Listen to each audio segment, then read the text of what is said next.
It's time for some more Pillars of Eternity 2, Deadfire. We were killing some Naga.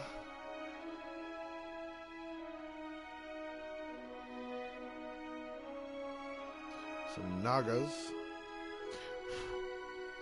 Snake folk.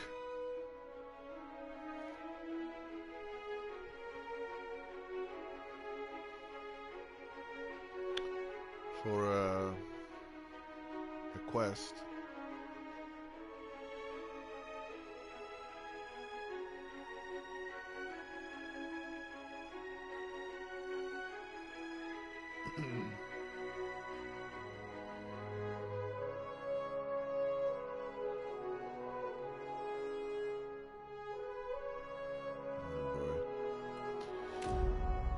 Let's go.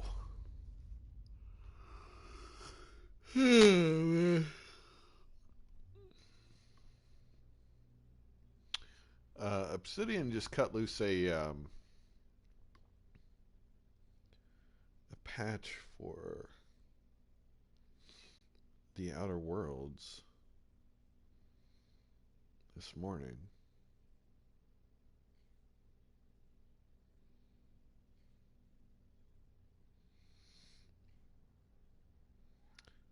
And I don't know about you guys, but,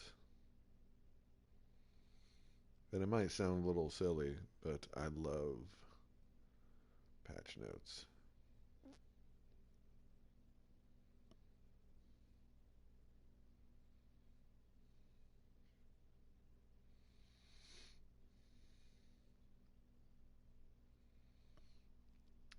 Especially when they're intimately detailed. They just tell you everything that they've done to improve the game. Just makes you feel good, just knowing that. No Man's Sky used to have really great patch notes. Now they're just like, hey, go to our website if you want details. Yeah, we made a patch, but we're not gonna tell you about it. You're gonna have to go to our website. Sure. I'll tell you about it there. And you're like, God damn it. No Man's Sky.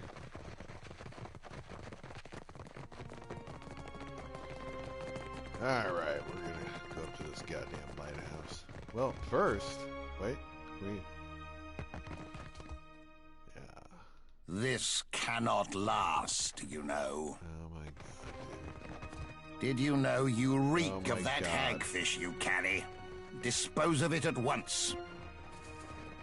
That's the floating lich skull.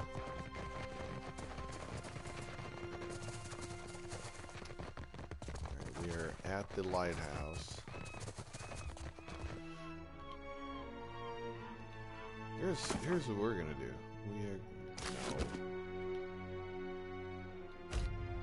We're gonna rest. This indignity will not go unanswered. I think it will, pal.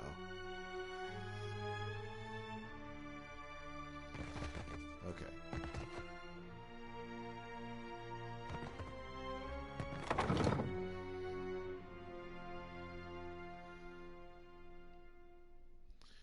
Here we go into the lighthouse.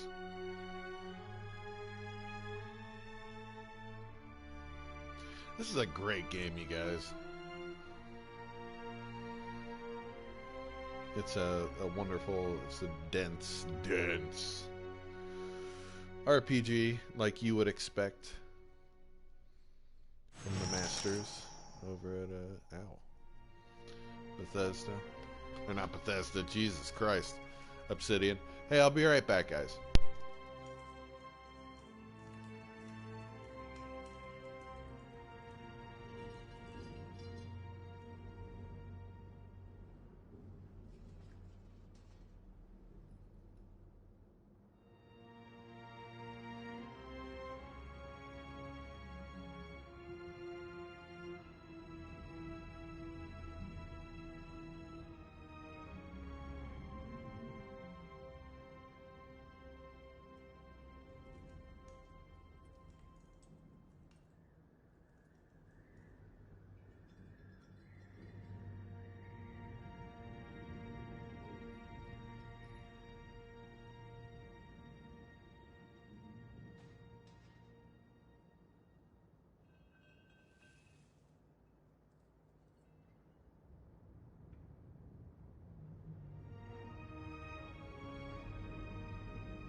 Sorry about that, guys. Before,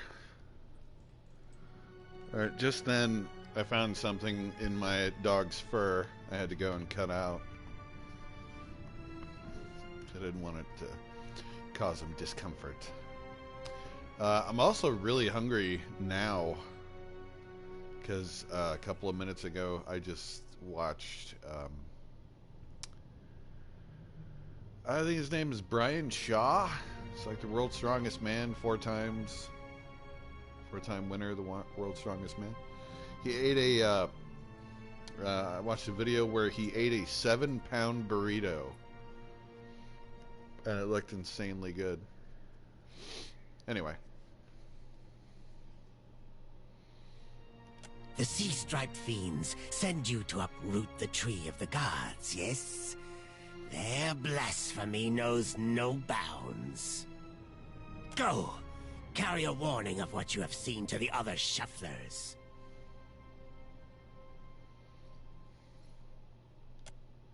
Fool! See what the impiety of the sea-striped fiends has wrought? The sand-striped shufflers know better. But you others come. Smooth-toned or furred or sea-striped, with blasphemous hunger.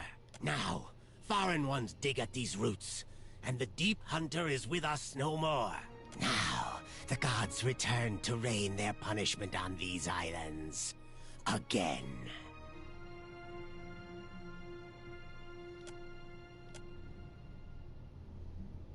Do your stories say nothing of the many disasters? Of the shuffler nests washed away like foam many generations ago? The sand-striped ones built great hives across the islands, and bastions around the Adra roots.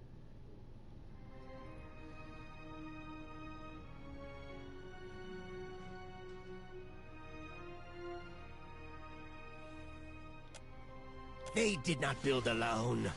The sand-striped ones helped, as they help other fiends now. Their meddling displeased the gods. So the gods smashed their works with heaving volcanoes and crashing waves. You shufflers are beasts of habit. You do not learn. You do not change. Well, it's not wrong. You cast off your sheddings by night, only to put them back on at daybreak. You wrap yourself in filthy, worn-out things. Our ancestors hid deep, where the waters quenched the fires and muffled the storms. They remembered while shufflers scattered. Now, the shufflers build again. The gods see. They will tear them all down.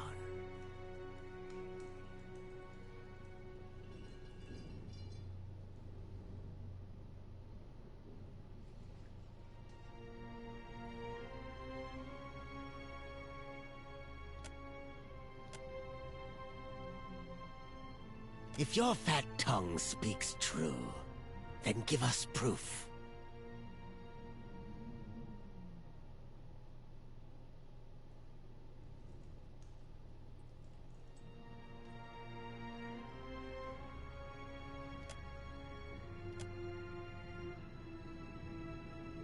If this is not some fat-tongued lie, then show us. Approach. Restore the blessing of the gods to the Adra. Oh man.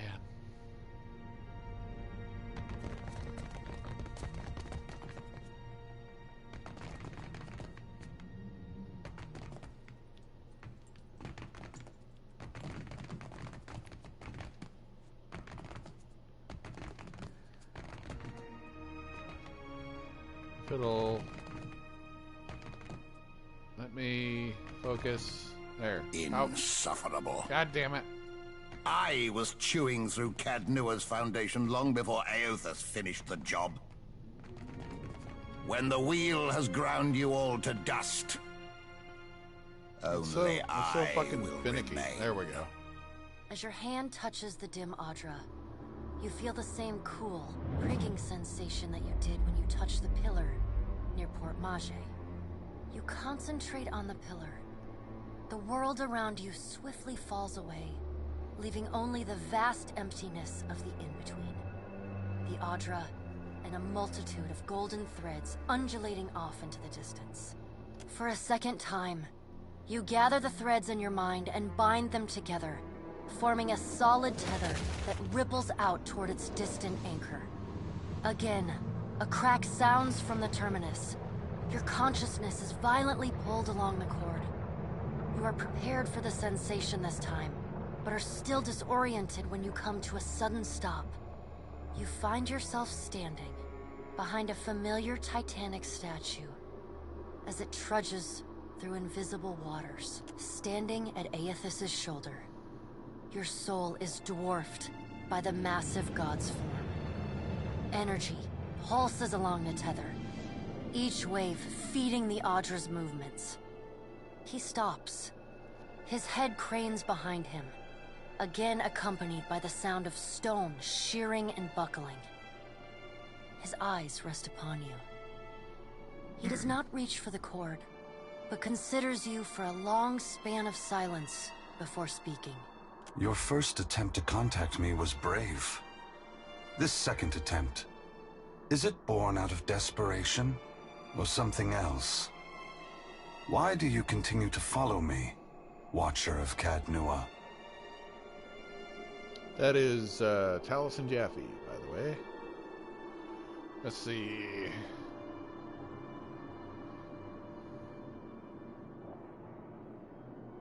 Yes, they must want answers. But why do the biddings of the gods matter to you?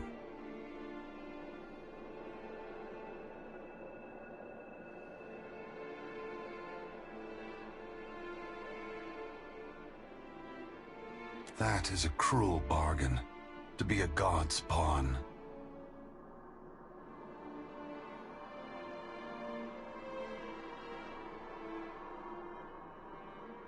I am sorry for what I did, but it was done for the hope of a better future.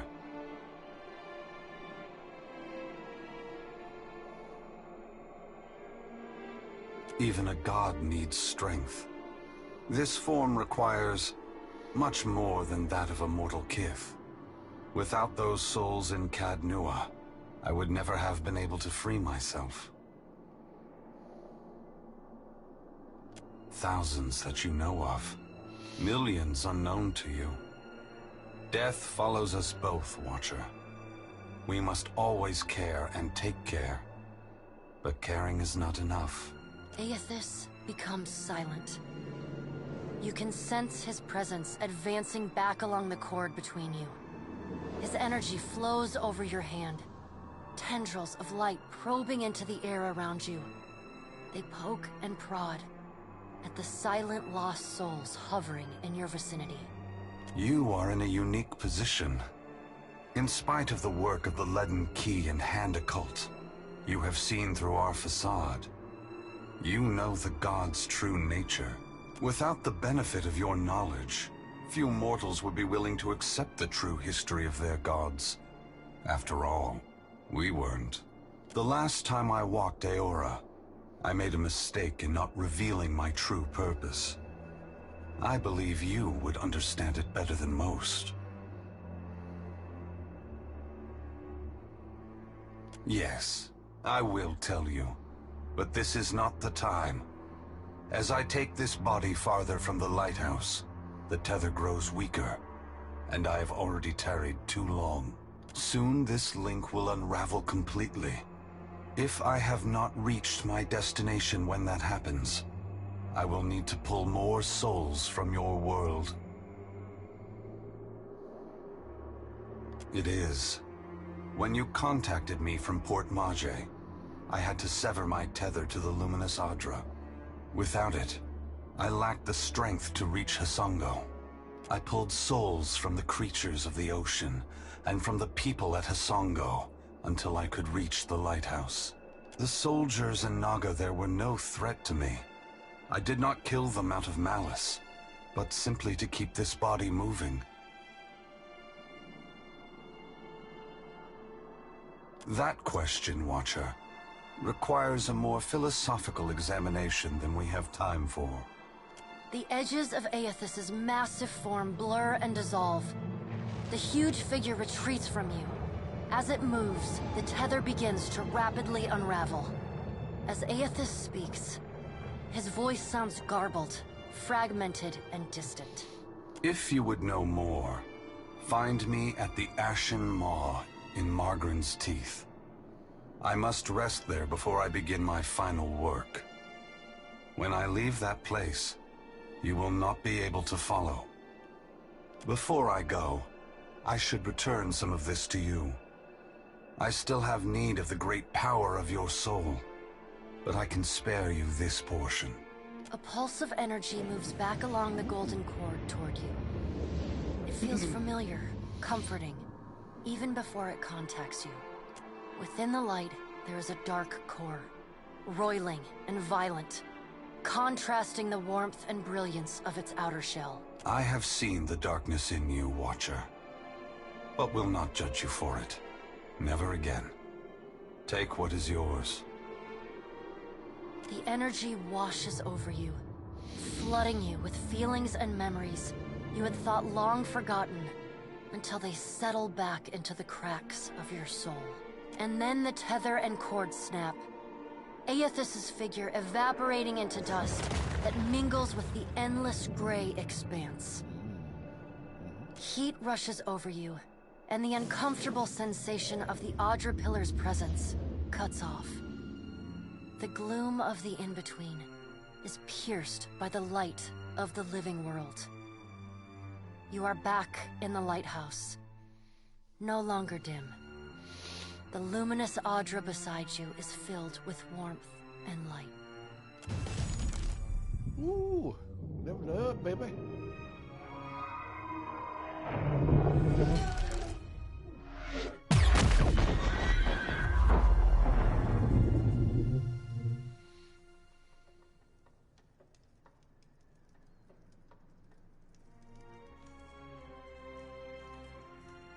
Long have we kept peace with the sand-striped people.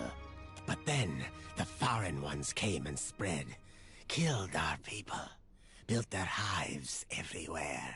We were sure the Godwalker came to cast them out, that driving them away was a holy mission.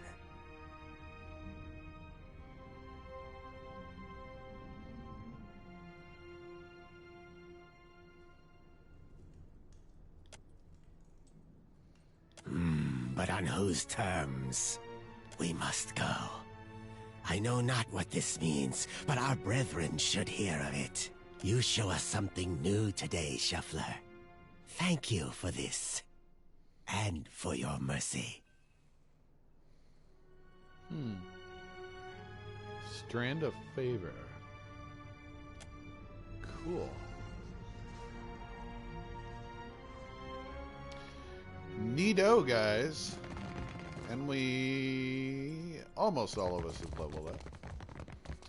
Strand of Mercy. Let's see what that is. Man, we need to sell some shit.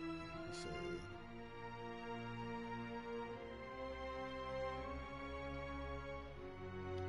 Strand of Mercy.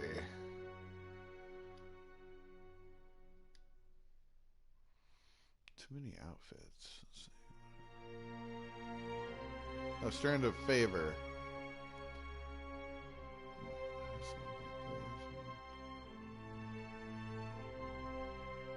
Okay. Yeah.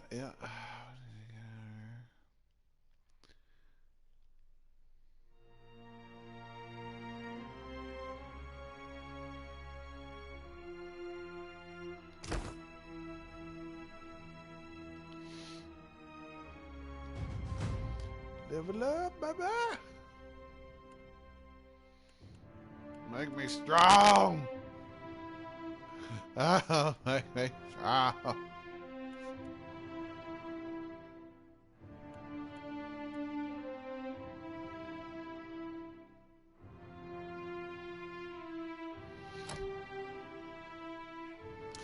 Level 11. What do we got? Let's see. God damn, I can't do that. What's this?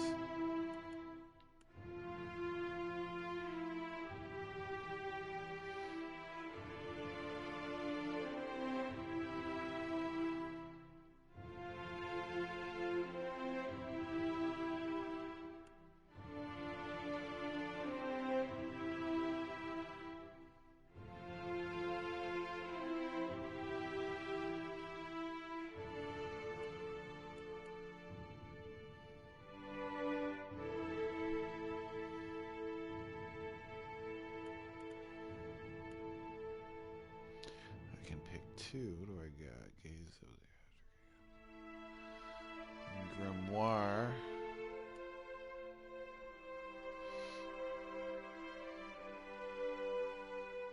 I'm definitely gonna pick that one. Okay. I can't do that. So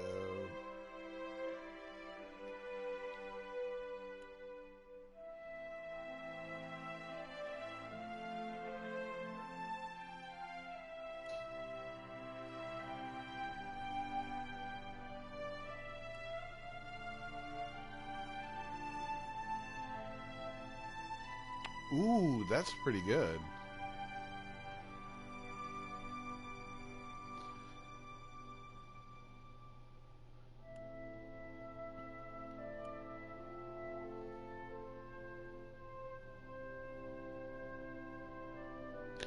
That's pretty good too.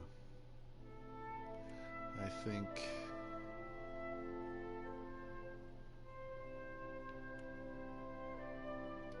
I'm gonna go with tough.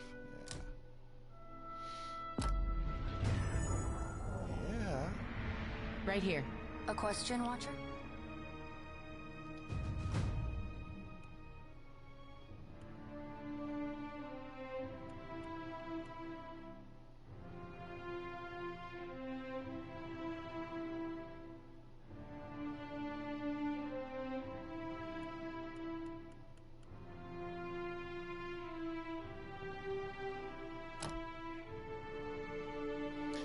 She's essentially a vampire.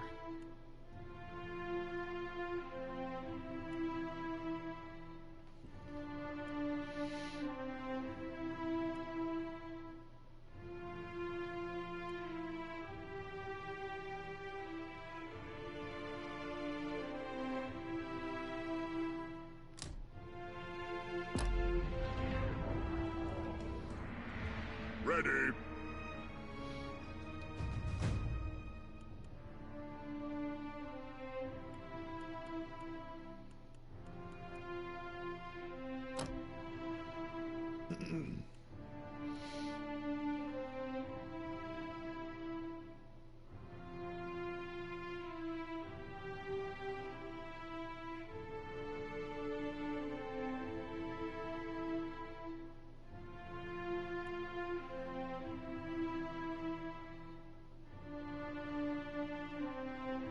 Ooh, that's pretty good.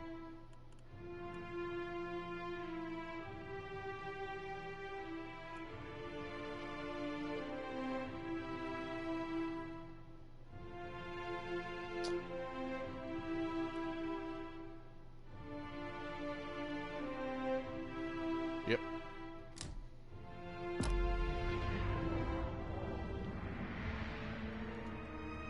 What for, Cap? Oh, yeah. Scratch my puppers.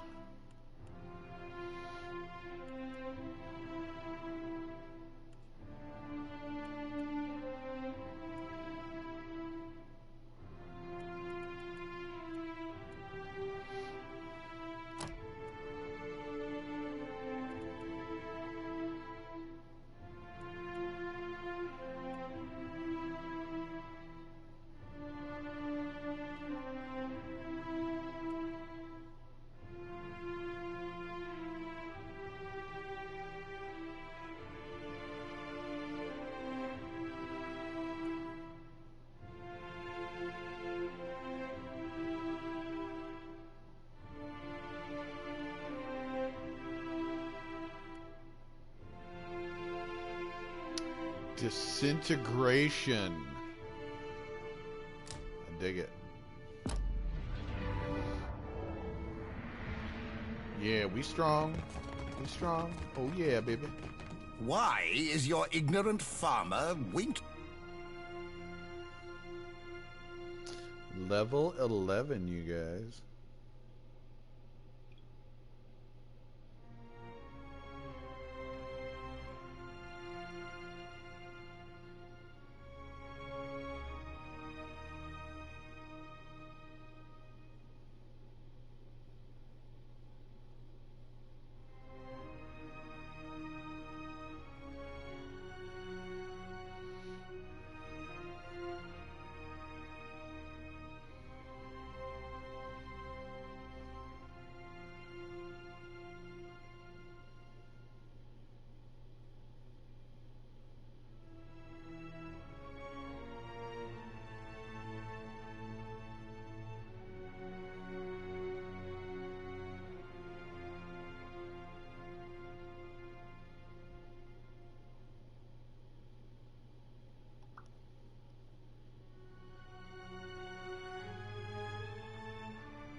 Yep, they're all going away.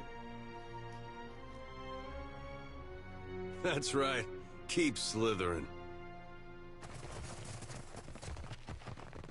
Alright, Adair. Jeez, dude. Oh yeah, love hugging big shiny rocks much as the next freebooter. But mayhaps you want to be explaining the whole insensate drooling bit, Captain?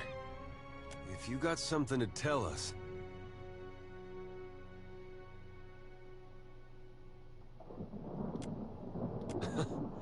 All the places he can go, and he chooses a spot named for Magrin. What could he be thinking? What about you, though? I'm getting flashes of those episodes you used to have in Deerwood. You know, when you were going crazy.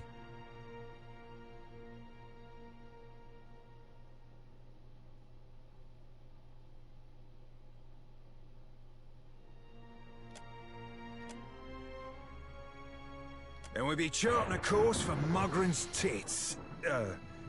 Teeth. Apologies, force of habit. Onwards, Captain. Malkrin's tits.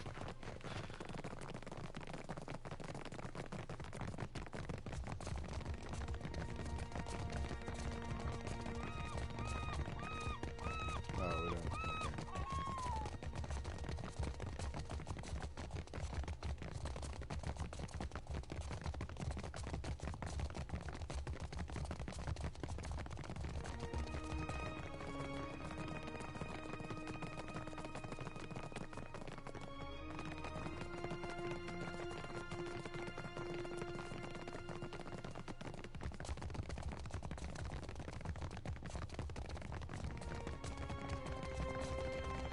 Scale-bellied cowards!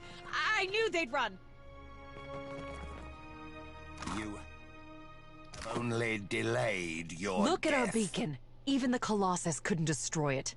And those snakes aren't so tough now, are they?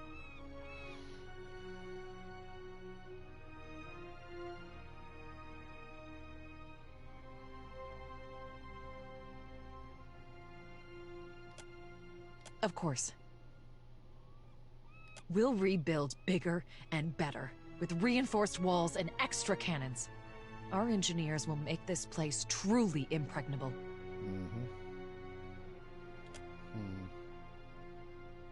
The Hansanui will want to thank you personally for your help here. And she should also know what we're up against.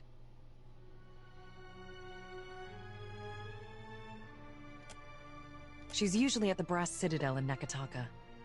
Though she gets called to the palace often, haggling with the Queen and the Valians. Okay, the Brass Citadel. Clear skies.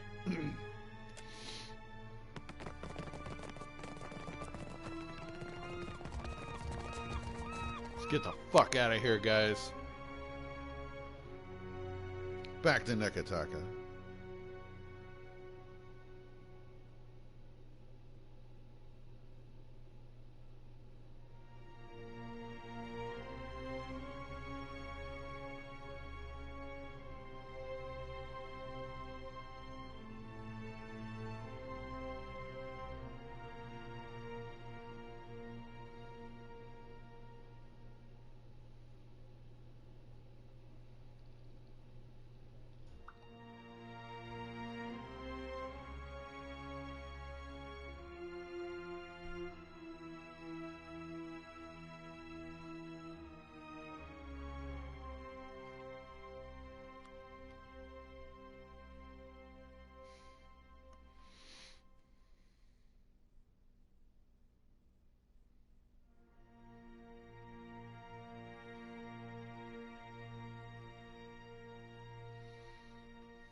Whoa! Hello, what's the fucking...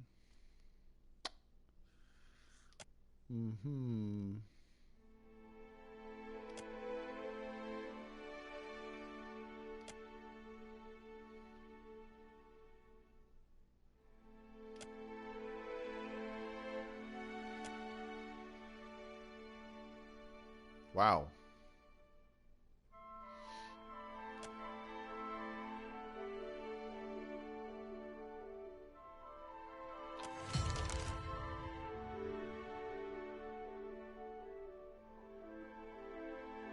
That's actually what I was gonna go.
You blink and find yourself standing in the knee-high grass of an endless field, with the day just falling into dusk.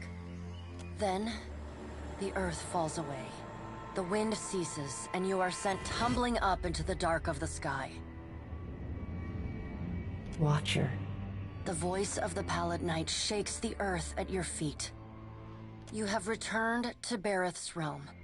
Your soul once more called to attend the wishes of the God of Death. Once again, you have spoken with the Child of Light. Tell me what you have learned.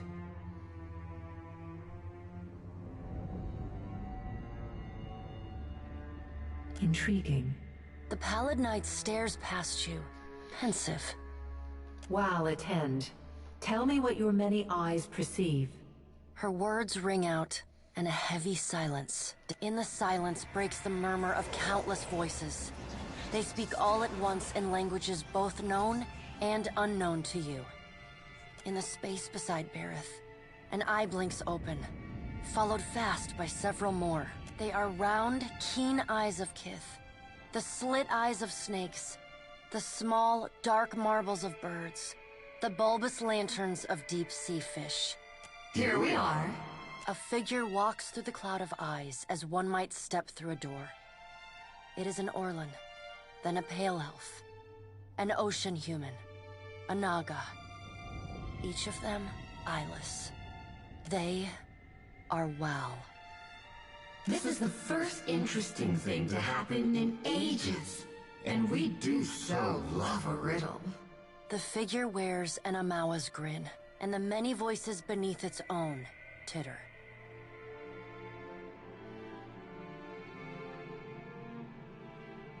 We see between the strings of the world, and Aothas is there, strumming them like a lute. His tongue is still, yet he sings of a coming joy. What tune he plays, we do not know. It is complex, ever-shifting. One moment vibrating in harmony, the next in discord. A man strides through the door to Bareth's realm. Behind him lope wolves with lolling tongues, and jungle cats whose long tails twitch with every step. Galawain, the changeling, arrives, and he brings with him the wild heart of Eora's untamed places. Fast on Galawain's heels, a small wave of seawater washes across the tiles. It pours off the edge of the platform and cascades down into the beyond. From out of the water rears a glowing lure, then the head of a gigantic fish. The round black eyes of Andra roll to meet yours. Aothas is nothing if not resourceful. I admire his nerve. In the changeling's voice, you hear the soft patter of rain on leaves and the rush of wind through treetops. Hunger will drive the most pathetic of beasts to desperate acts of bravery. If his journey leads him back to us, he has proved himself worthy of return to the fold. Aothas does not return to us. He returns to execute some grand plan. We must stop him. Andra's voice rises like a tide, panic riding its crest. The doors lining the walls of Bareth's realm slam open in unison. Warped pieces of ancient armor and the remnants of discarded weapons roar through the doorways. They meet in the center of the room, in a shower of sparks, and form the vague figure of a man. Finally, a blacksmith's sledge hurtles past your shoulder, and the figure snatches it from the air. A man made half of metal and half of ruined skin stands before you. The rounded metal of a well-worn shield makes up most of his skull, his right eye socket, and jaw. His mouth is pulled forever into a half-grimace. If Aothas has something foolish planned, perhaps we can turn him from that path and set him down a more productive one. Abaddon's words crash and screech together, like long steel gears forced to movement for the first time in centuries. Abaddon speaks with a child's naivety. He violates not their realms, but mine. I feel his urgency in every stamp of his feet along my spine. I will send tsunamis to slow him, if Mogren would stir the earth beneath Mogren's teeth. The water at your feet recedes. Lava oozes up through the shallow water, and a woman made from the guts of the earth emerges. She settles her characteristic broadsword on her shoulder and sighs a cloud of smoke and ash. Mogren returns. In the age when our steps carved valleys across the face of Eora, our bodies were impervious to all but the strongest attacks. I doubt fire and water will be enough to stop him. But I will bear down upon Aothas with all the heat and fury of the earth. If I must.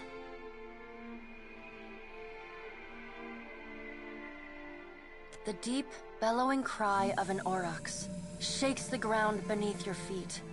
The cry drones on and on, a moan without end. Wal's many eyes squeeze shut. Andra slips back beneath her waves. Mogren dissipates in a swirling cloud of steam. Galawain's beasts cower and whine. Only the pallid night stands impassive. My end comes to all things in time. Should Aothas care to hasten the inevitable, I welcome his efforts.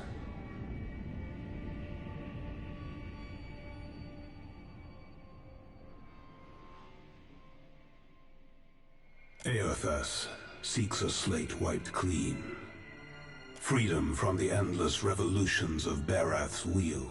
The final emancipation of the countless stolen mortal lives the gods hoard within themselves. The Child of Light will not choose the hour of my death. Magrin tests the edge of her broadsword with a smoldering finger. He sows chaos in his longing for a radiant dawn. So much will be lost in the cacophony of fear his actions inspire. The crack of thunder rends the air. The gods fall silent. We can wait no longer to act. Speak with him, Watcher. Discover what it is he plans. Water begins to creep across the floor. It swells, runs swiftly, and catches at your ankles. You scrabble at the tiles, but it's no use. The current's pull drags you off the edge of Bareth's realm, and into the fathomless beyond. You splash down in water so dark you can't see the bottom. Then, the water recedes, gone, like a dream upon waking. The hard wood of your cabin's floor presses against your spine. The gods are gone, but you remain.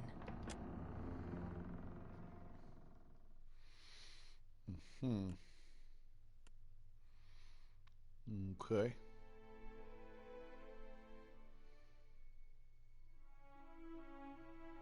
Uh-oh.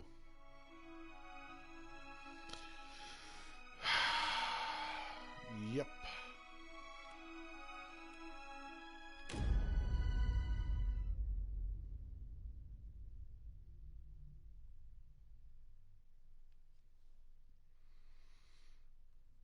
This has happened quite often.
Okay.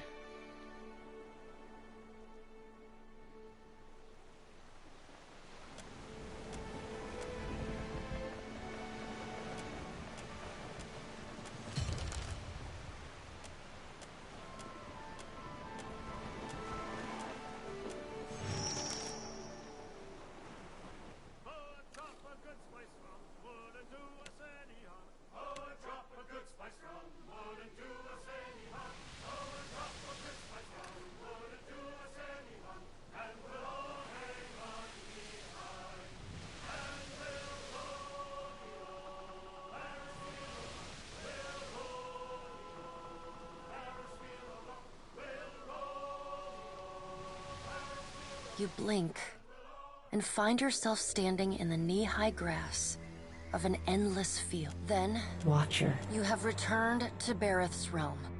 Your soul... Once again, you tell me what you have learned. Intriguing. While attempt. In the space they are round... Here we are. A figure This is the first interesting thing to happen in 8. We see what to eat. A man Gallowayne, fast on from out of the... Aothas. In the changeling's voice, you hear the soft... Hunger. If his... Aothas does the doors warped. Finally, a man, the round... If Aoth... Abaddon. He violates. I will send the water at your... Magrin. The age when I doubt, but I will bear down upon Aothas with all the heat and fury of the earth. The deep, Whilst many only the My end. Should Aethus care to hasten the inevitable, I welcome his efforts.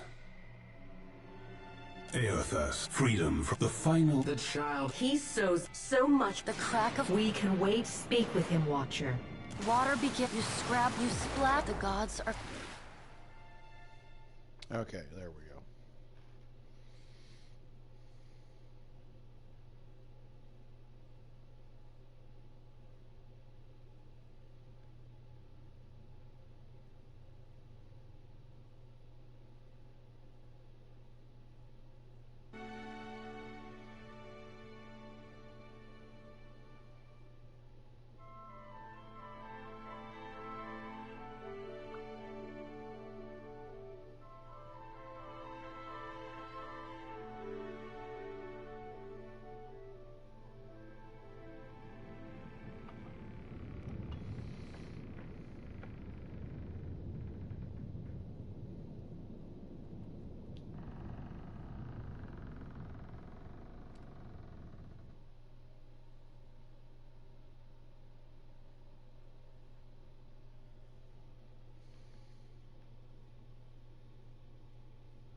Lovely.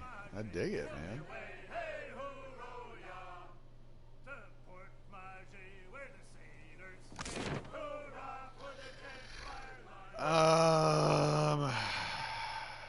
Let's see.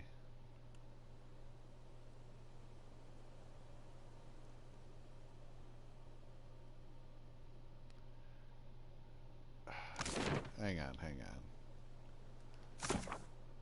Let's see.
Uh-oh.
Yeah. Come on, bitches.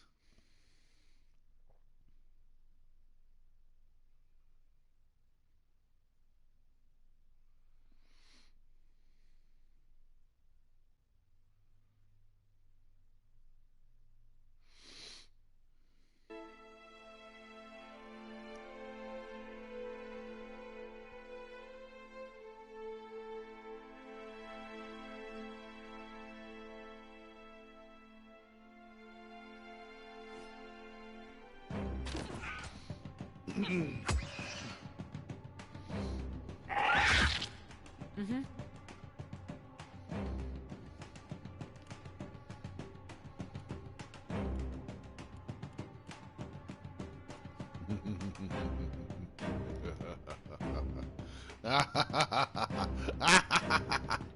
Chain lightning, guys. One of my very, very favorite spells.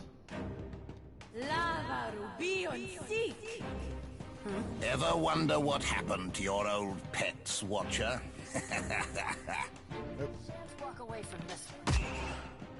Who am I punching? For Strongjaw! Boy.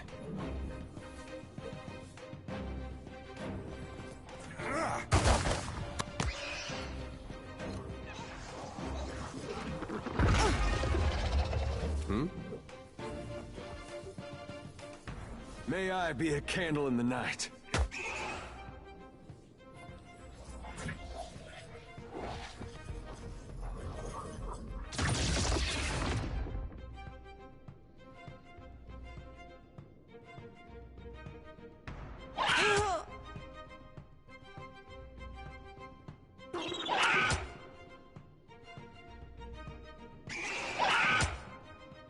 Ready. Axe to the face. Got it. Right here.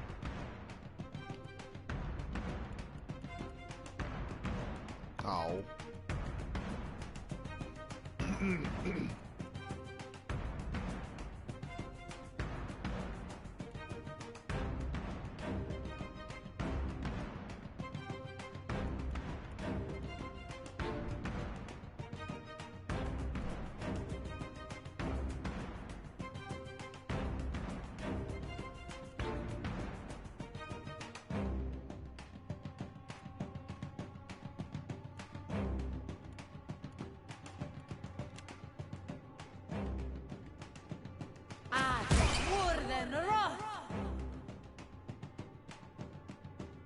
Hmm? Break upon the wheel. Yeah. What do you need?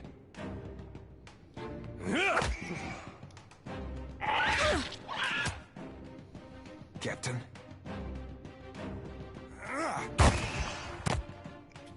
Mm-hmm.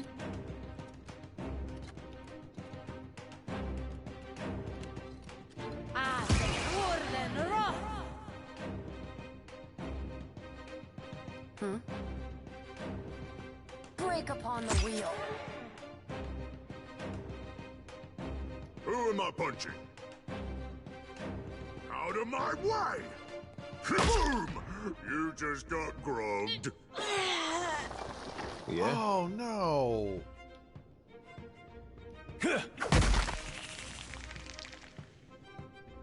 That sucks. We couldn't save her. I got this. Griffin's blade.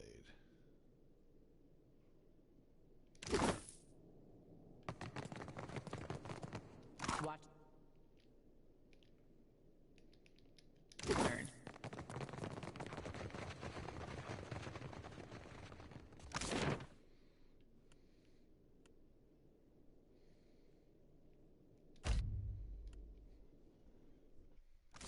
I was gonna say, can we finally get to the fucking brass citadel? We gotta do stuff there. I think. Pretty sure. Pretty sure we have business there. Not too much business, though. Ooh, boy. My dog. My pretty dog. My cute little boy.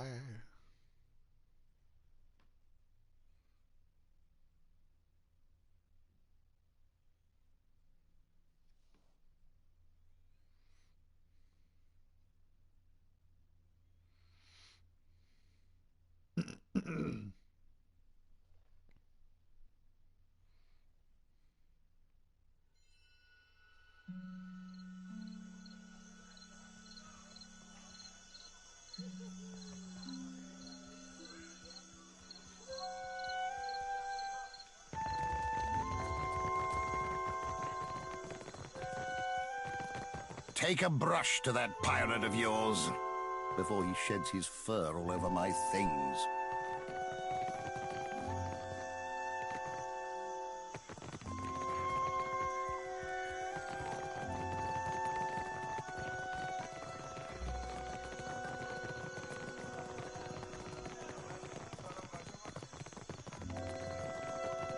The Ranganui leads us, but he represents all of Rautai. Then must he put his name on everything? Prize share is simpler.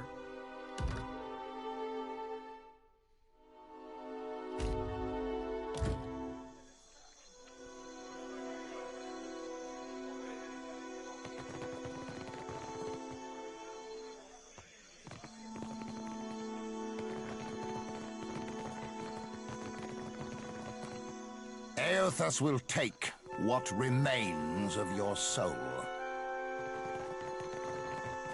You have only delayed your death.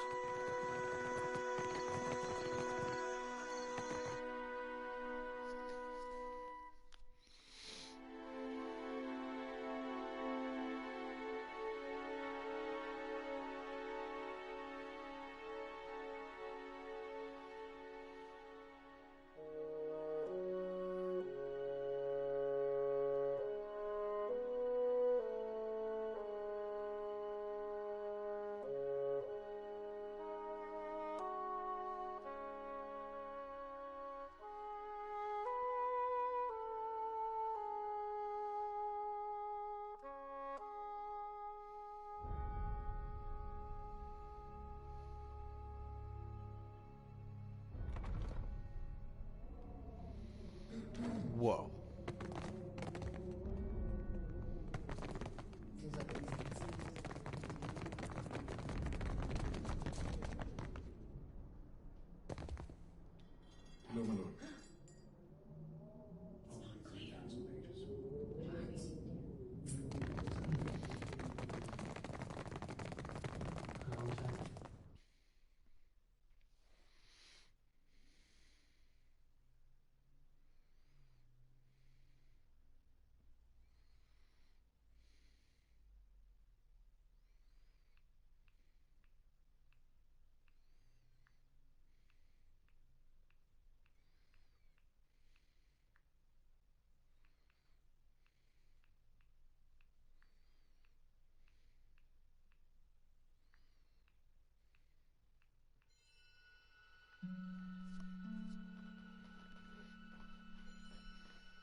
Will your mighty fortress protect you from the Audra Colossus?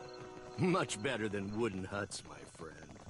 You cannot stand it. Oh my goodness.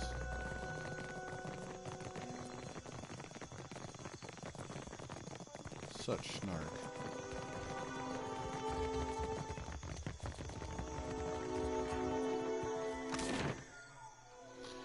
Let's see.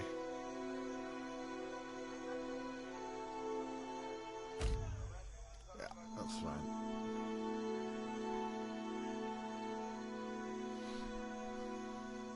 I...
This cannot last, you know. Sure. Did you know you reek of that hagfish you carry? No. Dispose of it at once. You see anything you like?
Okay. I'm gonna make one little change here.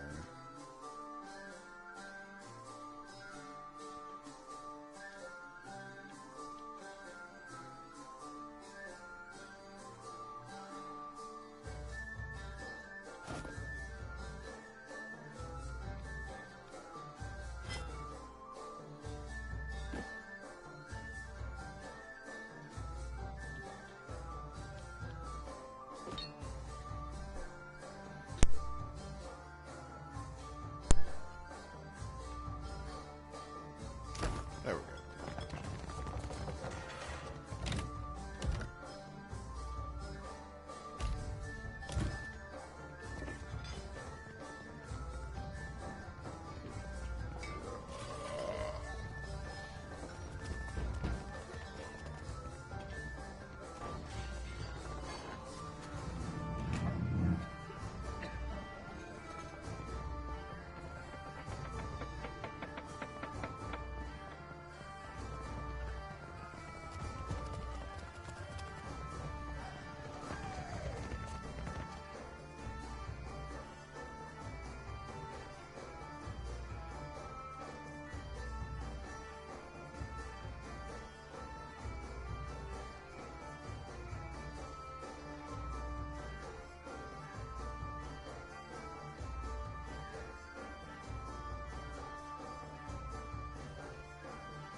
Pardon me.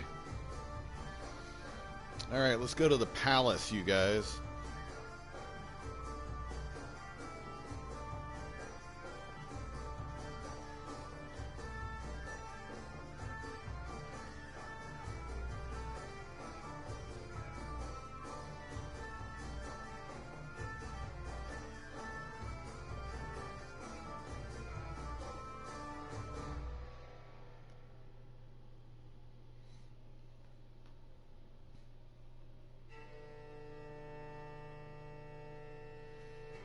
They really want us to go to the palace, so we're going to go to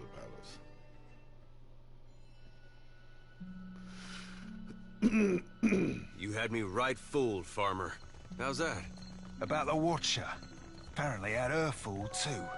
Well, I'm not much for fooling. Unless it's more like pouring tree sap in someone's breeches. What?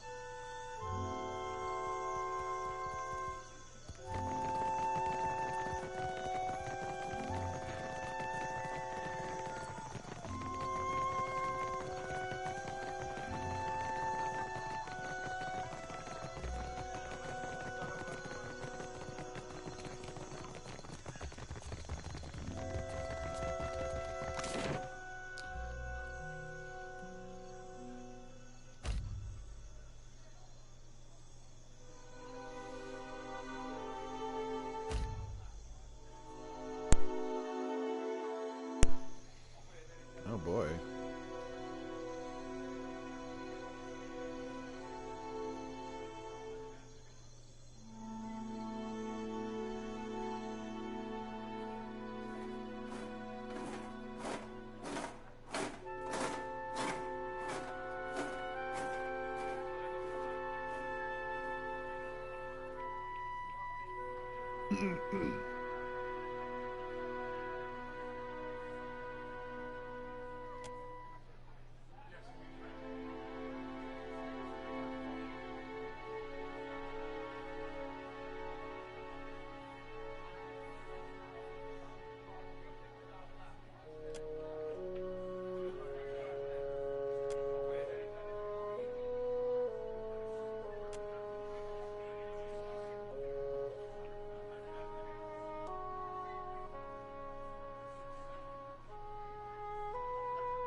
Hey man, we're pirates.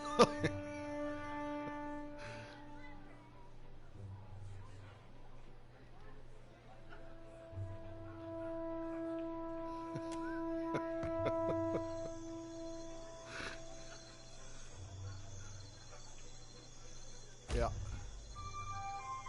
Sure. Ah, come on.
Nah, come on. Let's give me some money. Yeah.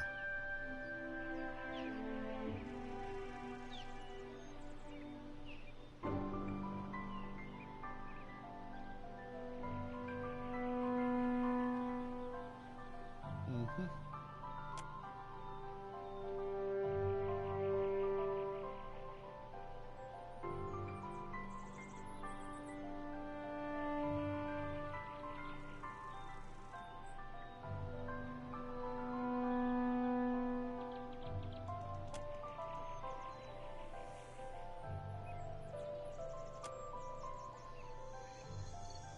Come on, man. You gotta stick up for your crew. All right. Is there going to be another event? Is something else? Can I get to my destination now? Okay, good. I mean, those were great. Those were fun, but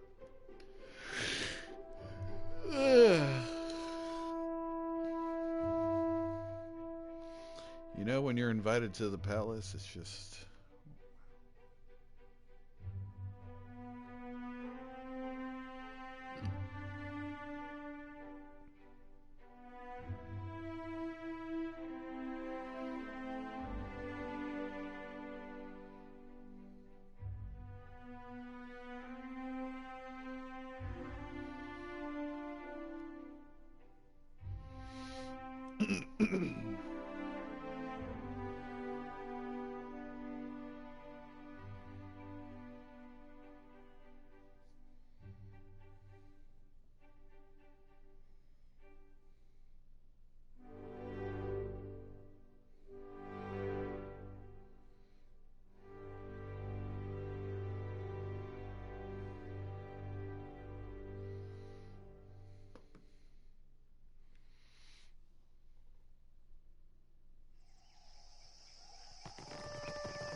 Gemstones of all kinds.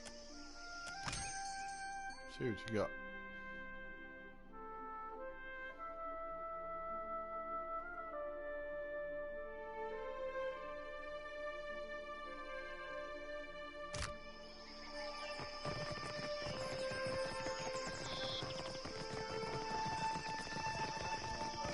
Excuse us, peasants. We've been invited to the palace.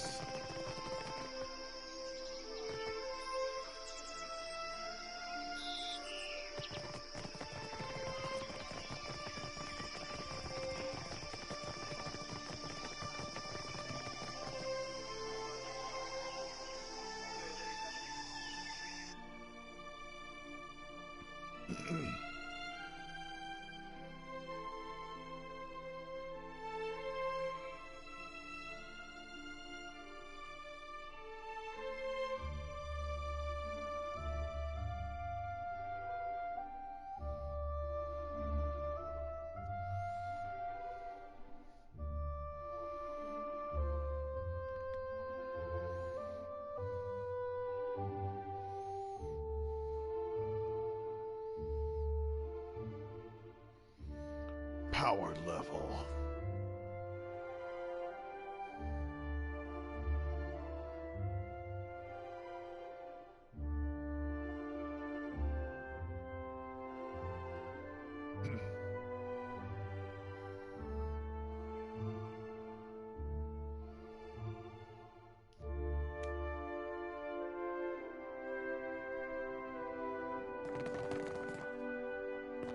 Barati pays coin to feed the great eel.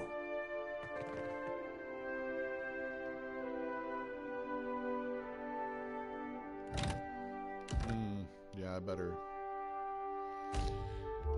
do a little saving here first.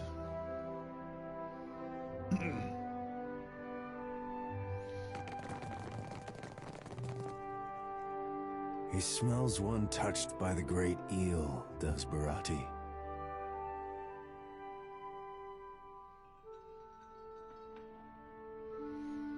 You are a woman who sits across a fire with death. Akira...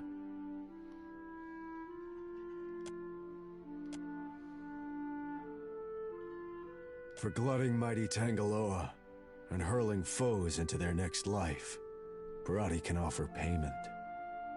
Coins for feeding hungry gods. Akira... rewarding those who appease the great eel. This is Barati's cause. May the beasts of the Dreaming Lands never know famine. Tangaloa rolls a hungry eye toward Dichila, a Valian captain who scouts for luminous Adra in Sig. Akira. Tangaloa knew it would be so. Dichila sails her Voyager Alisio around the waters south of Nikitaka. The great eel hungers for her soul. Cool. Okay, another bounty. My brothers and sisters have set sail for Nikitaka. I thought the tribes needed them to calm the weather. A greater storm surrounds this place. We must answer the call of the Kahanga. If the outsiders do not trample us first, the Green God will surely do it for them. Do not speak this way, my love.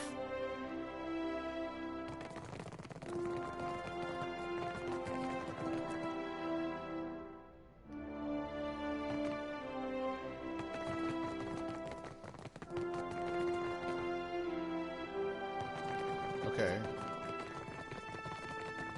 Where are we supposed to go?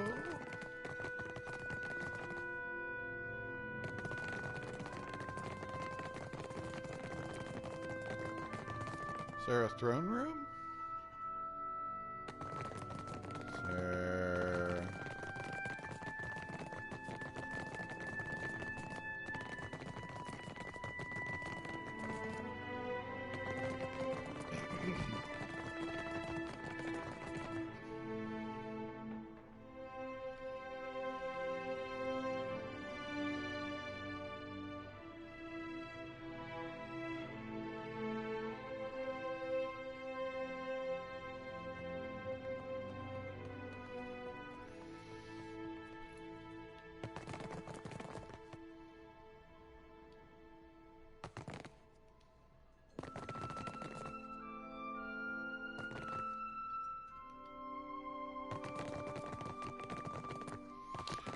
maybe we came in the wrong...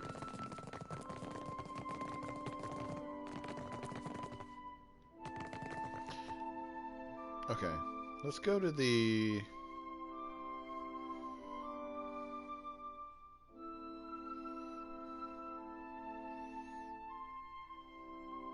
Let's go to the bottom one. No, we're on the upper floor.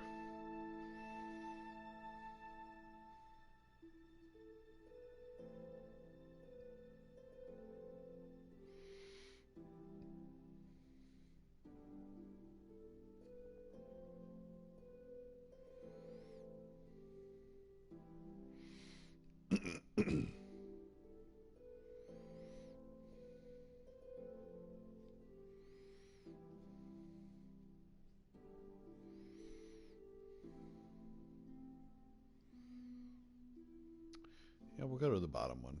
Just...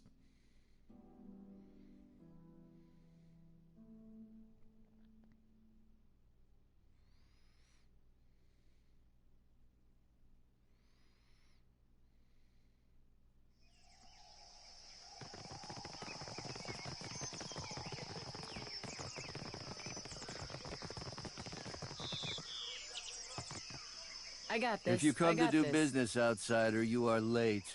Your people are already inside, speaking with the Queen.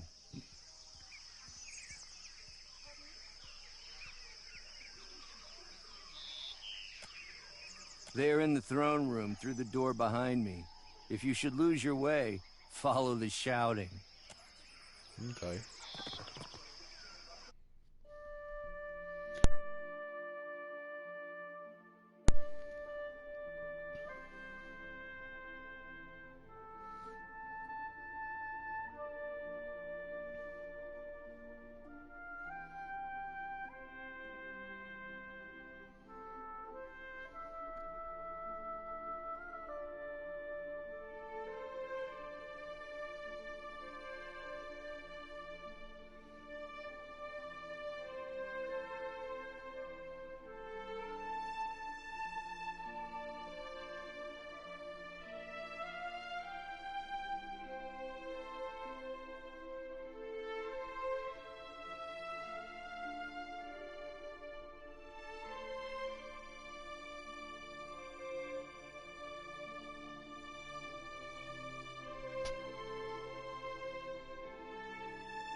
Oh, straight into it, huh?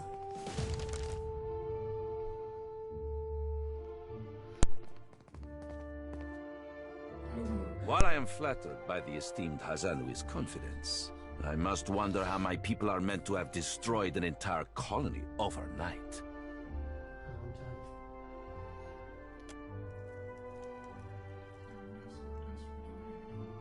You tell us.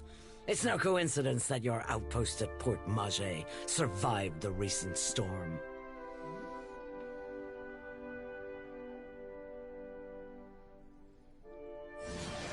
You speak as if I could command the tides. While you are casting your blame in a wide net, why not look to our Kahanga allies?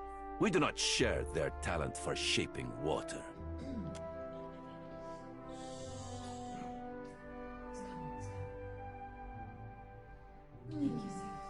I say our guest forgets himself.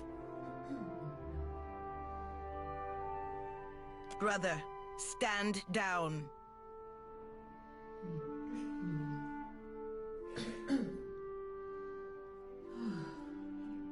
You are the one who mistakes my throne room for a sparring arena. I say this is beneath us. An interesting visitor in difficult times. You cannot be here to deliver a favorable omen.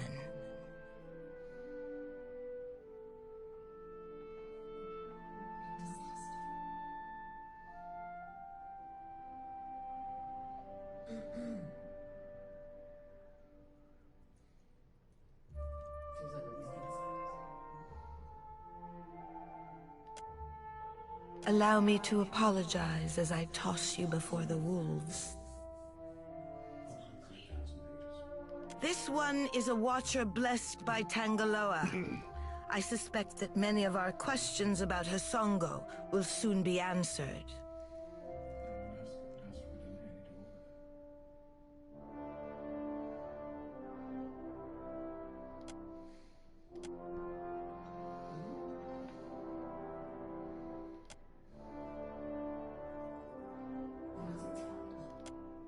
She has a keen eye, my sister. Keener than your shooter's bird, Hazanui.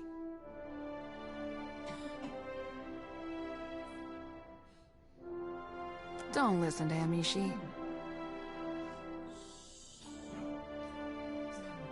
Among her other qualities, the Kahanga Queen can speak for herself.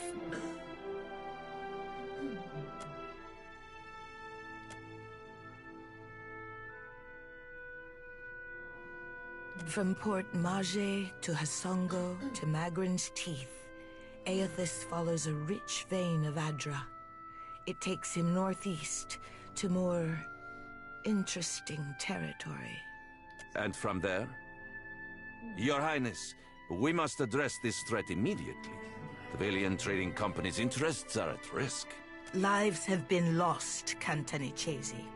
Let us think of them before we concern ourselves with your return on investment. How a man speaks during crisis shouts his priorities.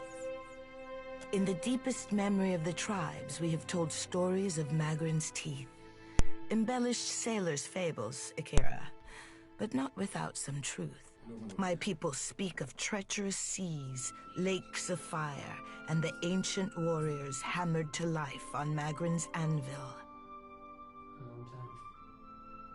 Ashen Maw is the grandest and most accessible of the peaks. It is the sharpest tooth in Magrin's jaw. Prepare yourself for a fight. If you make preparations in Nekataka, I say we can help each other.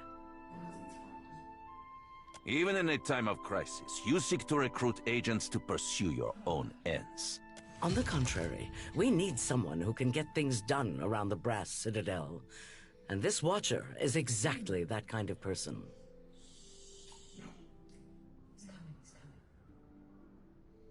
Something to add, Hazanui? You have an eager look about you. She believes herself entitled to my ear, I say. Only that Raotai stands ready to aid the Watcher. If she's going back into the wilds, she can't bring too much firepower. Ma'am?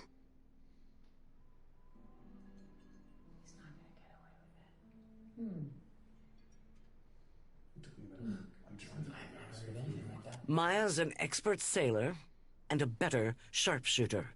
The best the Brass Citadel New has to companion, offer. sweet. Whatever comes your way, she'll see it first. If it gets me and Ashiza out of diplomat duty, we'd set sail with a drunk scolder at the helm. Marisha Ray. Ac, perfecto. Do you mean to stop Iotas by shooting him? Seri Palagino will go with the Watcher. Show her how the Republic's handled things.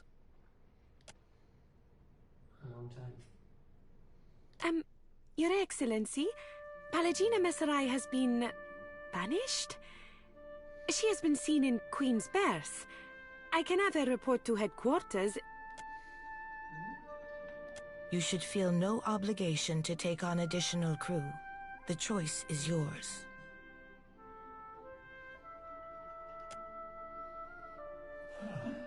Say the word and I'll shoot the tip off a green boy's nose.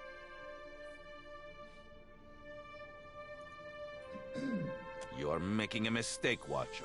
In times like these, trustworthy allies are the most valuable asset of— Calm down, Nero. I'm sure you'll get one of your spies in place eventually. In the meantime, Watcher, I hope you'll meet me in the Brass Citadel. There's more for us to discuss among friendlier company. I believe we are finished here. Aruihi? Aren't we popular? Best of luck in your travels, Watcher. I think you'll find our troubles a good deal more complex than a blundering god. Your allies will use you toward any end. Do not give your trust lightly. I say it is beyond time our guests lick their wounds somewhere else.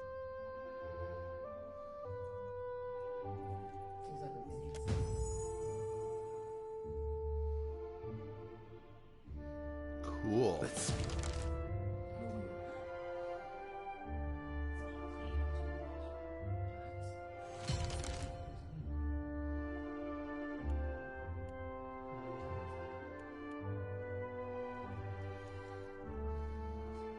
Watcher.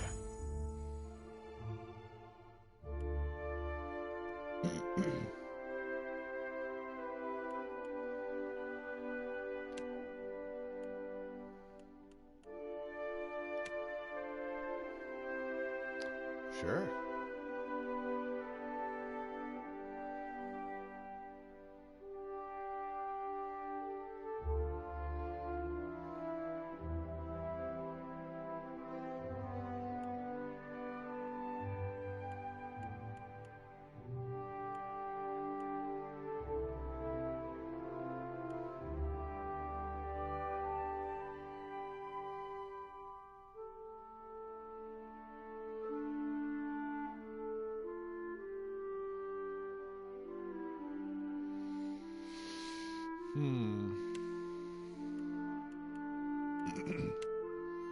Let's try this. While we have the chance.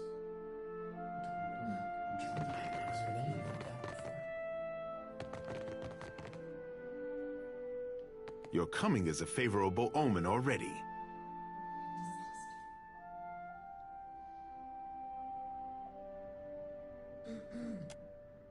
Such modesty, I say. You happen by a time when our rivals bicker and tear at each other's throats. It does not take a priest to see how the gods send us an outsider to dig under the skin of our enemies. I like him. I like this guy. He's like, haha, fuck them.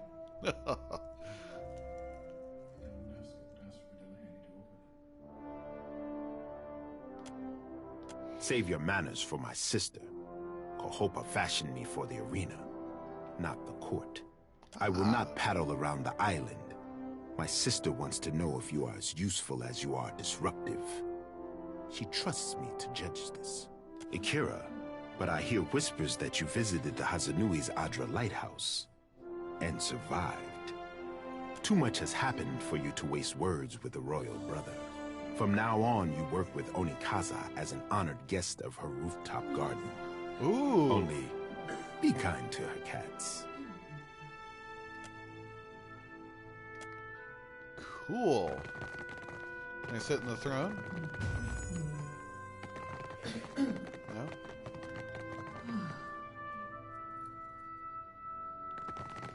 No? Okay. I bet speak. Who am I punching? Speak freely. Oh, I can talk to her bird. Your orders? That's awesome. Let's see. Captain, a word? What, did Ishi defecate in your favorite helmet or something? You've spoken to Aethys, which means you know what we're up against. If the fleet sailed up to him and fired every cannon at once, I imagine we'd have a fighting chance at taking a chip off his kneecap. There's no stopping him, is there?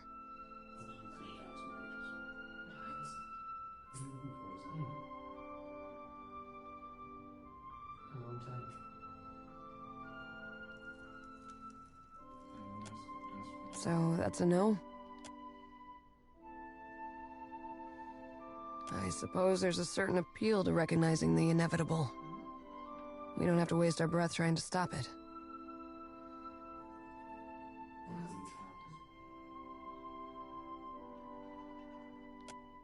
All assuming that reason can penetrate the green boy's head better than bullets can. It reminds me of the first time I shot to kill.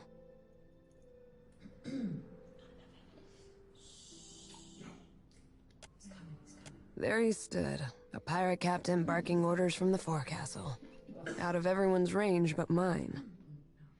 The wind toyed with us. I took aim, never thinking I'd make the shot, but then I felt this awareness, like someone out there was aiming me. A cannon blast took me by surprise. I squeezed off a shot, expecting it to fly wide, but the bullet took my target between his eyes.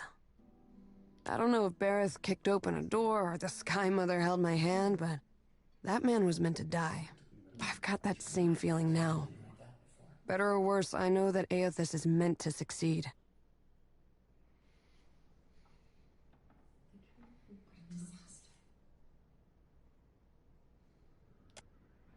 Hope I didn't take the wind out of your sail.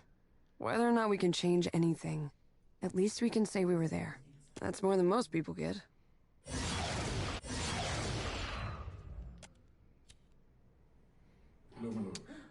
I Something want I can to do? talk to Captain? her bird. Can I talk to her bird? No? Okay. Oh, but I can control her bird. That's awesome. Let's see. Let's go up to this guy. Yeah?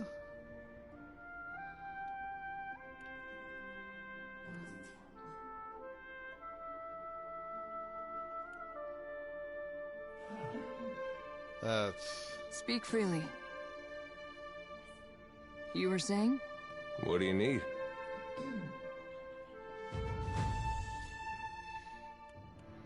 That's fantastic.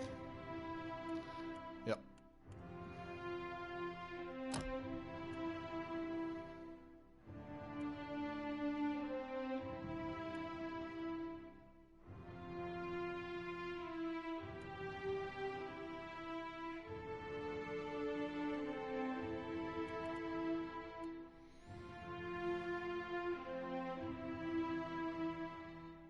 Ooh, that's good. That's really good. Yes.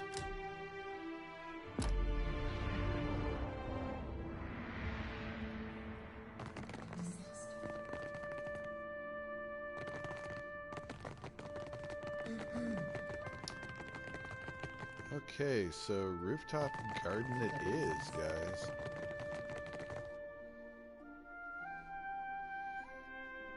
I like her brother a lot. Her brother's cool.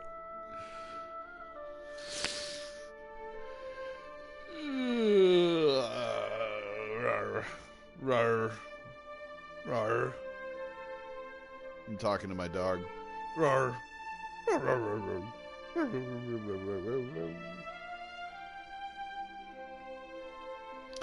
He is a shaggy little Dachshund Terrier mix. So he looks like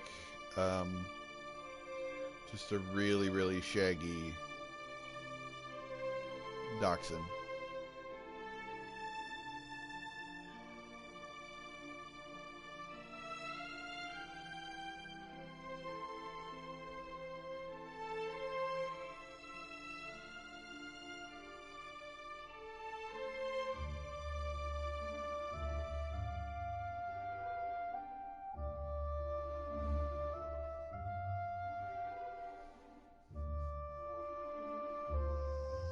You're giving Ishi a weird look.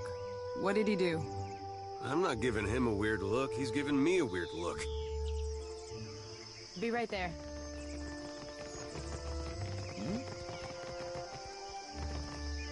Thank you again. The Harapo epic is in the right hands at last. Neat.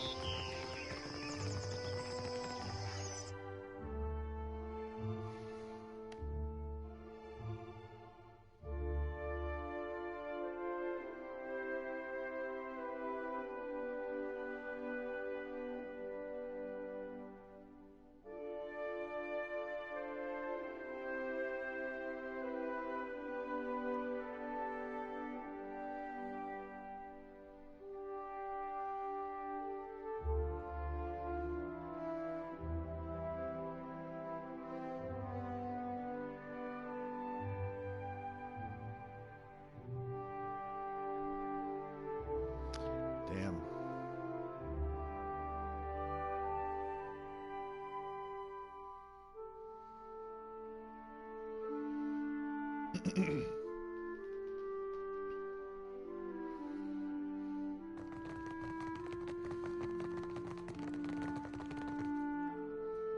Let's see.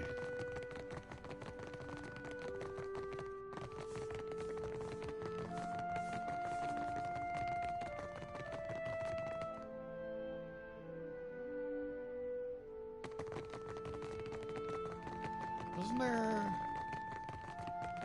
a way to go to the roof? Yeah, here we go. Yep. Coolsville.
Wow. It is high time we spoke away from the exhaustive filter of the court. My children, Kahopa and Tangaloa, it is to them that I answer when dignitaries do not pound at my door. I think I speak for all of us when I say we'd be honored to pet your children.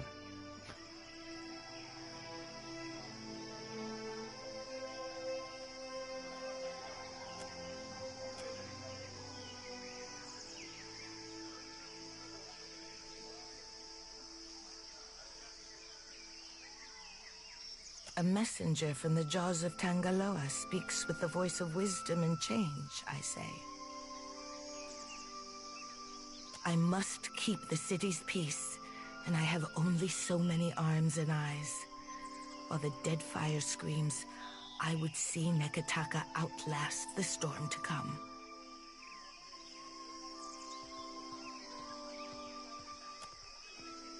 What I need is a lasting peace that will outlive my dynasty.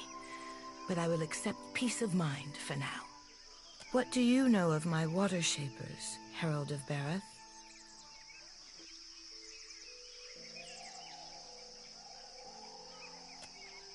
Akira, if you recall history, then you know why I am protective over the guild.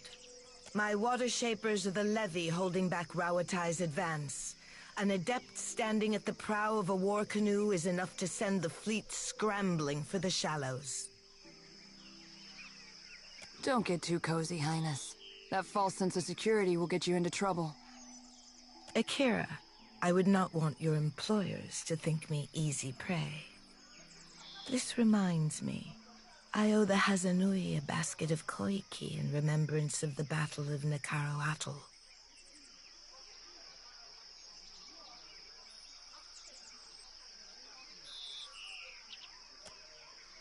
The voices of the dead echo through Tangaloa's mouth, wailing of their missteps in life. I merely ask the Hazanui to listen. While the problems of Aethys and overindulgent admirals plague these waters, I have summoned the masters of water shaping to Neketaka. Pit your strongest water wizards against their weight in iron and black powder, Highness. We can end this quickly. Akira, and how long will this contest last in open water? Now would be the time to confer with Guildmaster Myru, but she does not answer my summons.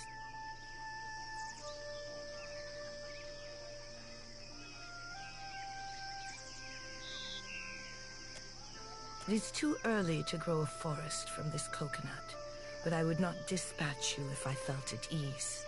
The guild can suffer no setbacks. If Myru shirks her duties, her queen would know the reason. Nagati, do not abandon us now.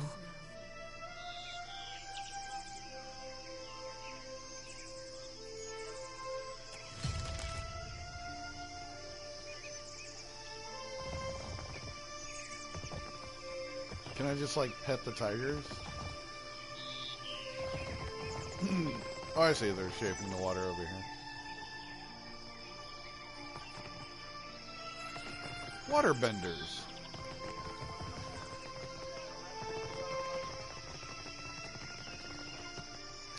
Alright, guys. I'm going to cut it off for now. I need to get something to eat. I'm hungry. Everybody have a good evening. I love you.